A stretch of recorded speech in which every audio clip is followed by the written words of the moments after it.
Cerita sebelumnya anggota tim Shrek mendatangi Akademi Lanba sehubungan dengan pengumuman yang ada di gerbang kota, yaitu Akademi Lanba sedang mencari 10 ahli roh dengan level di atas 40, dan kebetulan Guru Qin Ming tahu di mana keberadaan Akademi Lanba, dan rupanya Guru Qin Ming ini tahu banyak tentang Akademi Lanba tersebut. Sebelumnya saya ucapkan terima kasih sekali bagi Anda yang menyukai video ini, dan bagi Anda yang tidak menyukai, bisa langsung di skip saja, dan saya berdoa semoga kedua orang tua kita semua panjang umur dan sehat selalu, amin. Baiklah guys, langsung saja ke alur ceritanya, let's go. Sesampainya di Akademi Lanba, seorang lelaki yang mungkin orang kepercayaan di akademi tersebut ingin mengetahui level yang dimiliki anggota Akademi Shrek, dimulai dari Guru Qin Ming memberitahu bila ia di level 62. Mengetahui level Guru Qin Ming di level 62, lelaki itu pun mengatakan kalau Guru Qin Ming langsung diterima, dan tidak perlu dites skillnya lagi karena levelnya di atas 60. Singkat cerita guys, si lelaki itu pun sangat terkejut karena level dari para guru Akademi Shrek ternyata levelnya sangat tinggi, dan si lelaki itu pun mengajak semuanya untuk bertemu dengan Direktur Akademi Lanba. Di perjalanan, si lelaki tersebut mengatakan kalau Direktur Akademi Lanba selalu menyendiri di hutan, katanya bila ada hal penting saja baru dia akan melapor. Sayup-sayup terdengar suara orang sedang bersenandung, dan sepertinya Guru Tase mengenali suara itu, dan ternyata guys, itu adalah suara wanita yang ternyata wanita itu adalah istri Guru Tase. Namanya adalah Erlong yang juga Direktur Akademi Lanba, yang tentunya hal ini membuat semua orang terkejut terutama Guru Tase dan Kepala Sekolah Plender.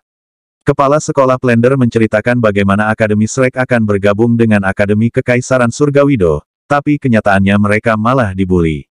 Mendengar cerita tersebut Bibi Erlong menjadi sangat emosi, dan katanya semua anggota Akademi Shrek mulai sekarang tinggal di sini katanya, dan yang sangat mengejutkan katanya lagi kalau Akademi Lanba ini diberikan kepada Kepala Sekolah Plender, dan nama Akademi Lanba dirubah menjadi Akademi Shrek, dan Kepala Sekolah Plender menjadi direkturnya, dan hal tersebut tentunya membuat semua orang yang ada jadi melongo guys.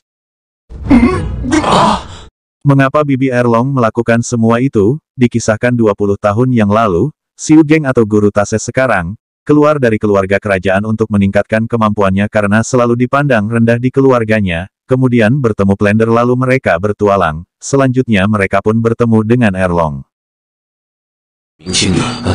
Hingga mereka bertiga bertualang sebagai pembela dunia, dan mereka pun dikenal sebagai grup 3 pembela dunia. Seiring berjalannya waktu Plender dan Xiu Geng jatuh cinta kepada Erlong, hingga suatu saat Plender mengungkapkan perasaannya kepada Erlong, akan tetapi Erlong menolak dan lebih memilih Xiu Geng.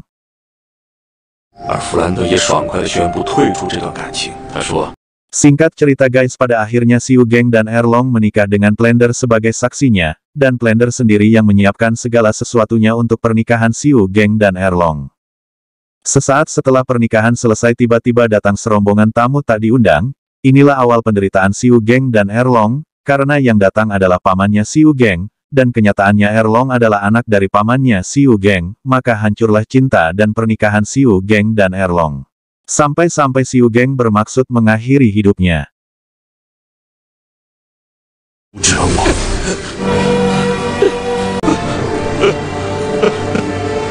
Kita kembali ke Tangsan. Di saat Tangsan berjalan di tepi hutan ada seorang mengikutinya, dan ternyata orang itu adalah Feng Hao yang bermaksud menculik Tangsan.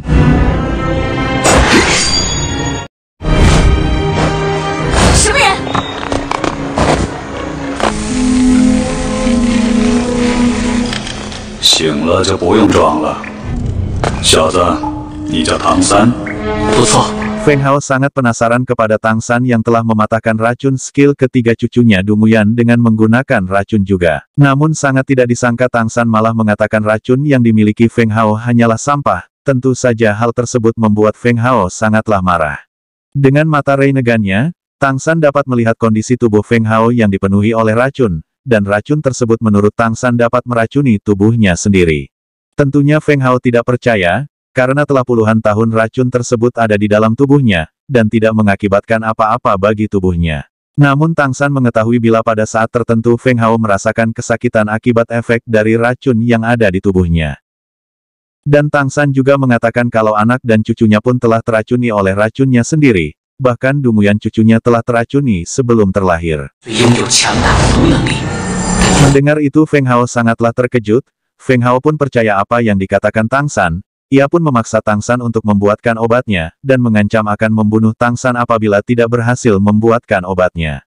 Tang San pun menyanggupi bila ada bahan-bahannya untuk pembuatan obat, dan itu tidak masalah bagi Feng Hao, karena ia memiliki begitu banyak tanaman obat yang bisa dipakai sepuasnya oleh Tang San. Sebenarnya Tang San mau membuat obat tersebut bukan karena takut akan ancaman Feng Hao, tapi bagi Tang San ini adalah kesempatannya untuk meningkatkan kemampuannya mengenai racun. Mereka pun sepakat, Feng Hao membuat pagar racun agar binatang buas tidak dapat menyerang Tang San, dan sebaliknya apabila Tang San melarikan diri maka binatang-binatang buas tersebut akan memangsa Tang San. Setelah Feng Hao pergi, Tang San pun mulai meneliti tanaman yang mana yang dijadikan bahan pembuatan obat.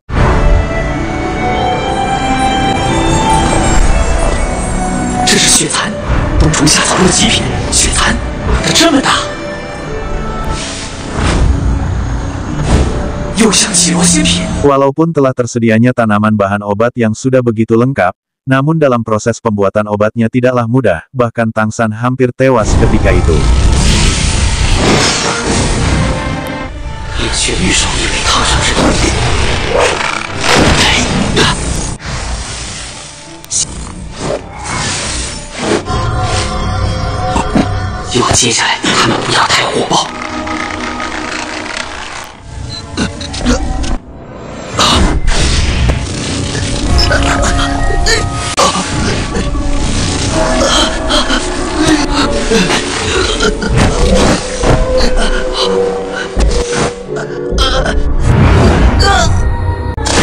Xin berpindah ke Guru Tase dan yang lainnya, di mana mereka yakin kalau Tang San diculik oleh Feng Hao dolo. Itu karena Feng Hao sakit hati kepada Tang San karena telah menyakiti Dunguyan cucunya. Dan mereka bertiga pun bergegas mencari Tang San.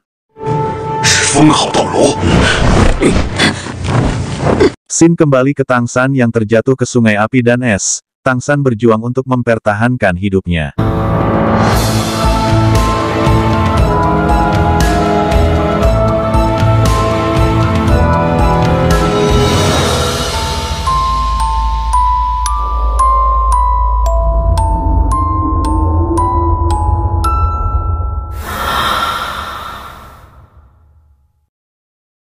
Sementara itu Feng Hao yang khawatir Tang San akan mati terbunuh, ia pun bermaksud mengeluarkan dahulu Tang San dari tempat tersebut, akan tetapi ia dikejutkan dengan kedatangan Guru Tase dan yang lainnya.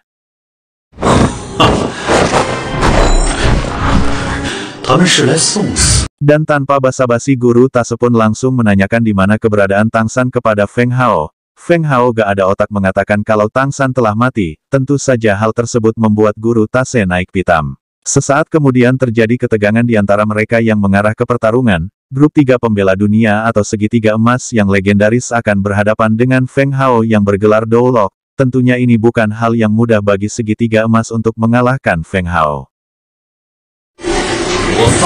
Guru Tase, Guru Plender dan Bibi Erlong pun segera membentuk formasi segitiga emas untuk menghadapi Feng Hao.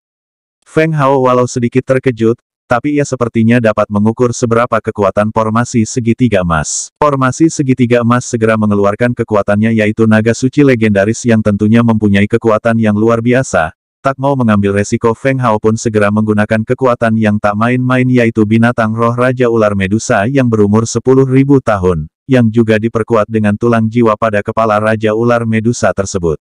Dan pertarungan antara kedua ekor binatang roh ular yang sama-sama mempunyai kekuatan yang sangat dahsyat itu pun terjadi. Naga suci legendaris dan Raja Ular Medusa pun bertarung dengan sangatlah dahsyat, mereka saling patuk, saling cengram, saling sabet juga saling sembur hingga dalam waktu yang cukup lama. Di samping itu, Guru Tase dengan binatang roh Lou Sampaunya tak henti-hentinya menambahkan kekuatan pada naga suci legendaris.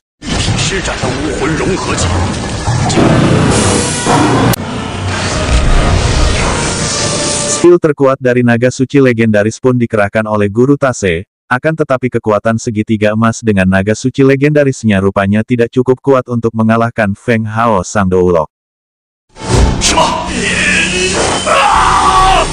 Feng Hao mengeluarkan skill jiwa ke-8 yaitu skill penghenti waktu.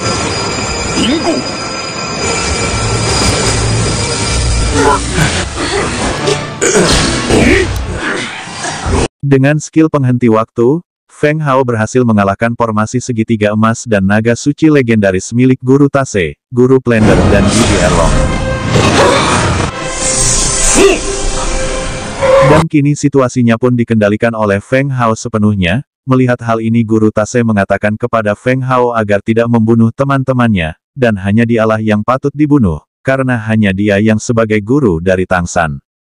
Tapi Feng Hao gak punya otak, tetap saja dia akan membunuh semuanya, walaupun kenyataannya Feng Hao tahu bila Guru Tase dan Bibi Erlong berasal dari keluarga tiran petir biru, yang tidak mungkin Feng Hao bisa menghadapi keluarga tiran petir biru yang terkenal sangat kuat itu. Bahkan Feng Hao mengatakan, setelah membunuh mereka semua, Feng Hao tidak akan meninggalkan jejak, sehingga keluarga dari tiran petir biru tidak tahu bila Feng Hao gak punya otak telah membunuh mereka.